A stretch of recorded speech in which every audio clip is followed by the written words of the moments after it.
पित्ते की पथरी कौन से साइज तक पहुंचने के बाद खतरनाक हो सकती है? What size of gallbladder stones is dangerous? चलिए जानते हैं।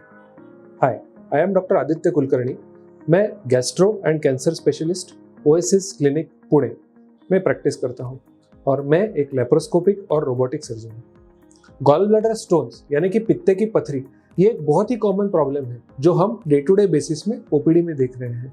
आजकल गॉल ब्लैडर स्टोन्स का इंसिडेंस बढ़ता जा रहा है और ये young as well as elderly patients में इक्वली कॉमन होते जा रहा है।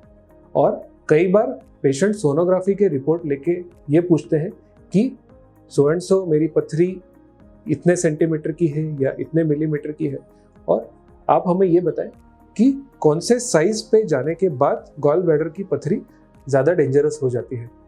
तो आज हम इस क्वेश्चन का आंसर ढूंढने की कोशिश करेंगे। सबसे पहले ये जानना ज़रूरी है कि गॉल ब्लैडर में स्टोन्स बनते क्यों हैं और ये बनते कैसे हैं।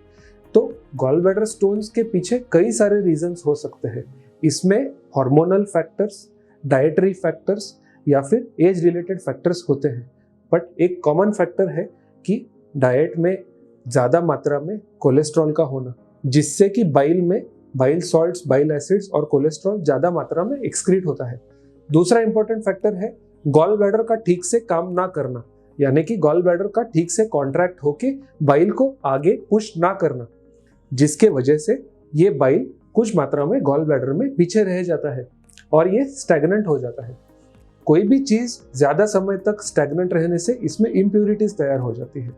वैसे ही गॉल ब्लैडर में बाइल के स्टैग्नेंट होने से कुछ स्मॉल क्रिस्टल्स जैसे कि कोलेस्ट्रॉल के क्रिस्टल्स या बाइल सॉल्ट्स के क्रिस्टल्स जमा हो जाते हैं और ये क्रिस्टल्स एक दूसरे से जुड़कर फाइन या फिर बारीक पाउडर क्रिएट करते हैं, जिसे हम कहते हैं गॉल ब्लैडर स्लज।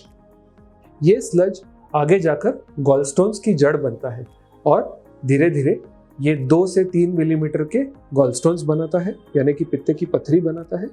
और यही पथरियाँ धीरे धीरे धीरे बड़ी होकर आगे जाकर बड़े गॉलस्टोन, यानी कि हमने 2 से 3 या फिर 3 से 4 सेंटीमीटर बड़े भी गॉलस्टोन्स देखे हैं। सो ऐसा कोई पर्टिकुलर साइज नहीं है जिससे गॉल ब्लैडर स्टोन्स ज़्यादा डेंजरस हो जाते हैं। वैसे देखा जाए तो जो छोटे स्टोन्स हैं, यानी कि 5 मिलीमीटर से कम स्टोन्स, जिसे हम माइक्रो स्टोन्स या फिर स्लज के नाम से भी जानते हैं, ये भी काफ़ी खतरनाक हो सकता है। कैसे? तो ये स्लज गॉल ब्लैडर में से पास होकर बाइल डक्ट यानी कि पित्ते के रास्ते में जाने के चांसेस ज़्यादा होते हैं। तो स्टोन की साइज अगर 5 मिलीमीटर से कम हो तो ये पित्ते के रास्ते में जाकर पित्ते के रास्ते को ब्लॉक कर सकते हैं, जॉन्डिस कॉज कर सकते हैं, और कई बार ये नीचे पैनक्रियास के ओपनिंग को ब्लॉक कर, यानी कि स्वादुपिंड के ओपनिंग को ब्लॉक करके पैनक्रियाटाइटिस भी कॉज कर सकते हैं। कोलेंजाइटिस और पैनक्रियाटाइटिस ये दोनों ही सीरियस कॉम्प्लिकेशन है जो गॉल ब्लैडर स्टोन्स में देख सकते हैं, और ये तब ज़्यादा कॉमन है जब गॉल ब्लैडर छोटे साइज का हो। बड़े गॉल ब्लैडर स्टोन्स यानी कि 2 सेंटीमीटर से ज़्यादा बड़े गॉल ब्लैडर स्टोन्स के भी अपने अलग रिस्क होते हैं। ये गॉल ब्लैडर स्टोन्स पित्ते की ओपनिंग को ब्लॉक करके पित्ते में इन्फेक्शन कॉज कर सकते हैं, जिसे हम कोलेसिस्टाइटिस कहते हैं, और कई बार ये कॉमन बाइल डक्ट में इरोड करके इसमें छिद्र भी बना सकते हैं, जिसे हम मिरीजी सिंड्रोम के नाम से जानते हैं। और सबसे कंसर्निंग बात, सबसे धोखे की बात, बड़े गॉल ब्लैडर स्टोन्स को अगर कई सालों तक रखा जाए और इसकी ट्रीटमेंट ना की जाए, इसे निग्लेक्ट किया जाए, तो बड़े गॉल ब्लैडर स्टोन्स से पित्ते की थैली में कैंसर होने के चांसेस ज़्यादा है। तो टू आंसर द क्वेश्चन, पित्ते की थैली में पथरी का ऐसा कोई साइज नहीं है जो डेंजरस ना हो, बट छोटे स्टोन्स के कॉम्प्लिकेशंस भी अलग होते हैं, बट ये भी डेफिनेटली पॉसिबल है। और पित्ते में अगर बड़ी पथरी हो तो इसके कॉम्प्लिकेशन भी पॉसिबल है, और ये कुछ अलग टाइप के हैं।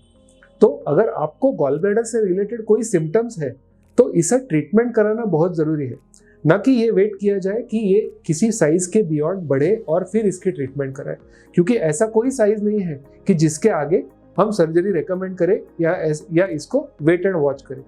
ये सब डिपेंड करता है कि गॉल ब्लैडर के आपके सिम्टम्स कितने सीवियर है।